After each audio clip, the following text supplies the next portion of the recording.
Well, I certainly wasn't expecting to get an info drop about the Xbox Series X today, but man, it sure seems like Phil Spencer wasn't kidding when he said that Microsoft was going to be bold with the reveal and marketing for Xbox Series X. Early this morning, Phil Spencer dropped an article on Xbox Newswire that gave us a whole bunch of new information regarding Xbox Series X, GPU power level, a little tidbit about Xbox's quick resume, and how game ownership would work across generations. And man, I am excited to dive into this, so let's get to it, shall we?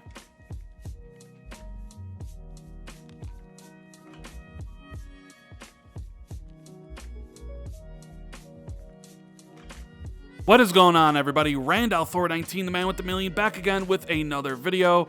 Hope everyone's having a fantastic day. I know I am. And if you could do me a big favor, if you enjoyed this video, make sure you hit that like and subscribe button. I would greatly appreciate it. Now, I'm sure you guys saw the new intro. The amazing Sean Labrie made that for me, although we might be tweaking it a little. So in my last video, I talked about how I felt Microsoft was going to do a reveal event for Series X and Xbox Lockhart around April 14th. But it certainly seems that Microsoft doesn't want to be quiet about Series X. They want to shout to the rooftops about how powerful and amazing the console that they have built. And in fact, this article is titled, "What You Can Expect from the Next Generation of Gaming." And it says that we've been using Xbox Series X in our internal take-home program and are energized by the feedback we've been receiving. At Xbox, we value being open and transparent with you, and I'm proud to be able to share the details of some of the technologies we are enabling for the next generation, and look forward to boldly sharing more as we head towards E3. There's a lot here to talk about, so we're gonna dive right in. The first section here they talk about is how Xbox Series X represents a superior balance of power and speed, especially compared to previous generations. They talk about the next generation custom processor, that Xbox Series X is their most powerful console ever, and it's powered by their custom designed processor leveraging AMD's latest Zen 2 and RDNA 2 architectures. It delivers 4 times the processing power of an Xbox One and enables developers to leverage 12 teraflops of GPU performance. Yes, that's right, you heard that correctly. 12 teraflops of GPU performance. Now, I want you guys to keep in mind and remember who has been saying that Xbox Series X was going to be targeting 12 teraflops of performance. Myself, Jez Corden on the Xbox 2 podcast, guys like Dealer Gaming and Cold Eastwood have been right about this stuff since day one, while you have other people out there saying that Sony will have a press event in February, and they've been nothing but silent. But I digress. So they're saying here that Xbox Series X features twice the performance of an Xbox One X and more than 8 times the original Xbox One, and that Series X delivers a true generational leap in processing and graphics power with cutting-edge techniques resulting in this is music to my ears, higher frame rates, larger and more sophisticated game worlds, and an immersive experience unlike anything seen in console gaming. Now, I don't even need to read the rest of the article. At this point, I'm good. You have built an absolute beast of machine that's focused on one thing, and that is gaming, making games better than ever, the best resolutions, higher frame rates, all that stuff. All I need now is just show me the games. Show me Fable, show me Perfect Dark by Initiative, show me gameplay of Halo Infinite on Xbox Series X, show me all the third-party games that are going to melt my brain on this new system. God, it's so exciting. We're gonna have these new consoles, by the end of this year, holiday 2020, but there's still more to talk about in this article. They talk about variable rate shading, VRS, which is their patented form that empowers developers to more efficiently utilize the full power of Xbox Series X. Rather than spending GPU cycles uniformly to every single pixel on the screen, they can prioritize individual effects on specific game characters or important environmental objects. And then, of course, hardware accelerated direct ray tracing. Like I said, I've never experienced a game with ray tracing. All I've ever seen is the comparison videos of like Battlefield 5 or Control with ray tracing on or off, and it looks so much better with ray tracing on. So it's nice to see that it's coming, it's hardware accelerated, and I wanted to see if there's gonna take any hits to the GPU. Will games run at a lower resolution? Will games run at less frame rate? But they say here, you can expect more dynamic and realistic environments powered by hardware-accelerated direct ray tracing, a first for console gaming. This means true-to-life lighting, accurate reflections, and realistic acoustics in real time as you explore the game world. Now, the next section is titled Immersion in an Instant, and it's just as important as the power talk.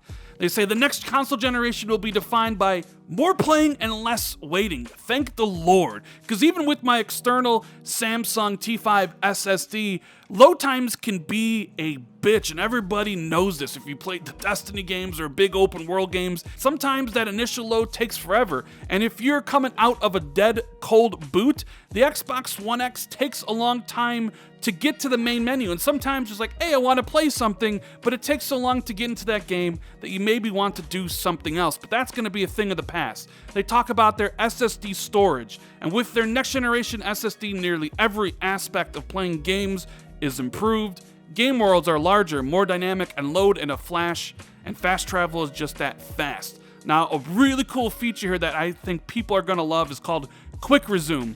The new Quick Resume feature lets you continue multiple games from a suspended state almost instantly, returning you to where you were and what you were doing without waiting through long loading zones. And I think before we had heard that they were going to let you quick resume up to 3 different games, so you could be playing Fable, get to a point, quit out of Fable, go right into the next Battlefield, get some multiplayer in with your boys. You know what? Screw that, I'm gonna go play some Halo Infinite campaign because they just dropped some new DLC, some new content, play that, and then you'll be able to get right back into Fable right where you were without needing to quit. It all sounds absolutely amazing, and like I said before, can holiday 2020 get here already? I want this system, and I want all these new games immediately. I don't want to wait anymore. I don't want to play in the Xbox One X. They even talk about how Xbox Series X has support for 120 frames per second.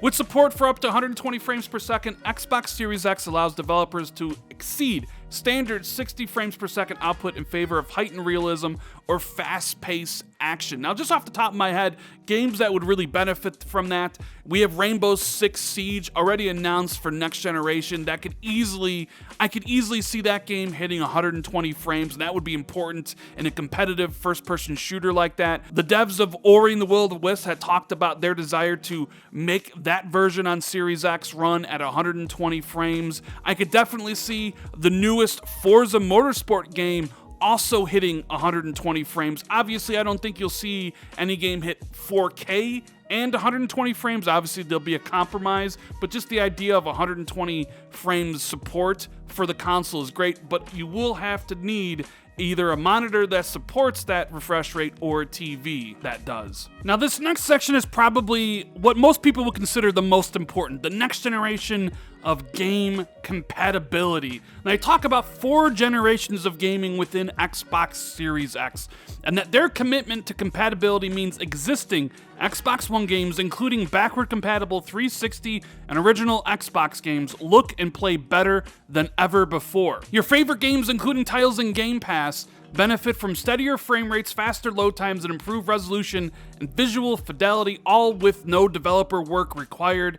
And your Xbox One gaming accessories also come forward with you. Basically, so what they're saying is that all the Xbox One games that you own, they're going to be there day one with Series X. Same with all the current back-compat Xbox 360 and back-compat Xbox games. But titles in Game Pass are going to be improved, better frame rates, higher resolution, and that's something that is going to be really important moving forward, because you buy Series X on day one, there's going to be a library of games that you can choose from, up to like 200, because I think Game Pass currently has 220 titles. So those games will be available to download at the cost of a subscription, and they'll be improved upon and it doesn't require any work on the developer's end. And of course, if you have the Xbox Elite Series 2 controller, which just came out for 180 bucks, that is going to work on Xbox Series X alongside all your other controllers and your headsets too, because they say your Xbox One gaming accessories also come forward,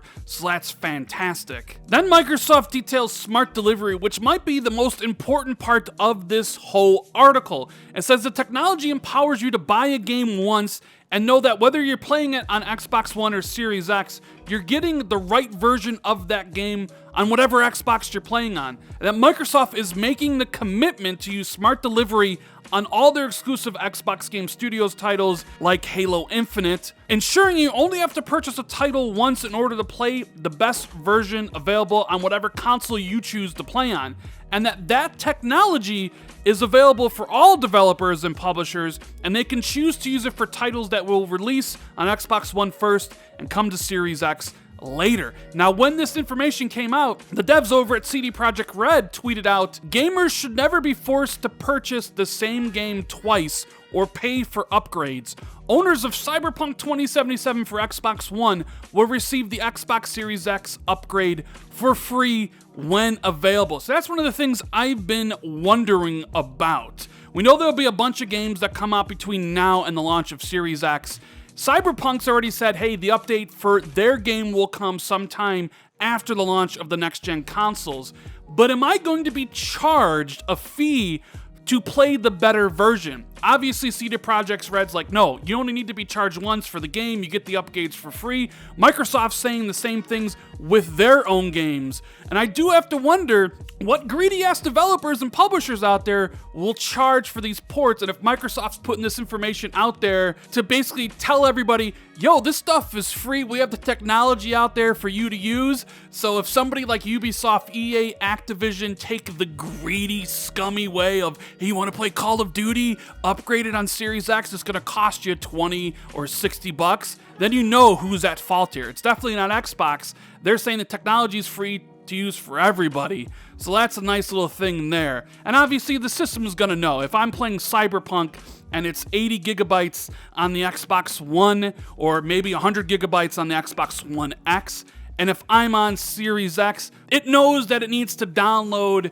the better version of the game, so probably 120 gigs, stuff like that, because it's going to need the better textures and things of that nature on the tech side. So it's obviously a very smart thing, and that's why it's called smart delivery. The end of this article sums it up pretty nicely. It's a generation with players at the center. Xbox Series X is their fastest, most powerful console ever, designed for a console generation that has you at its center. This means a high-fidelity gaming experience enclosed in a quiet and bold design with the ability to discover thousands of games across 4 generations, all with more playing and less waiting. And the only waiting involved is waiting until the end of 2020 so I can get my hands on this system.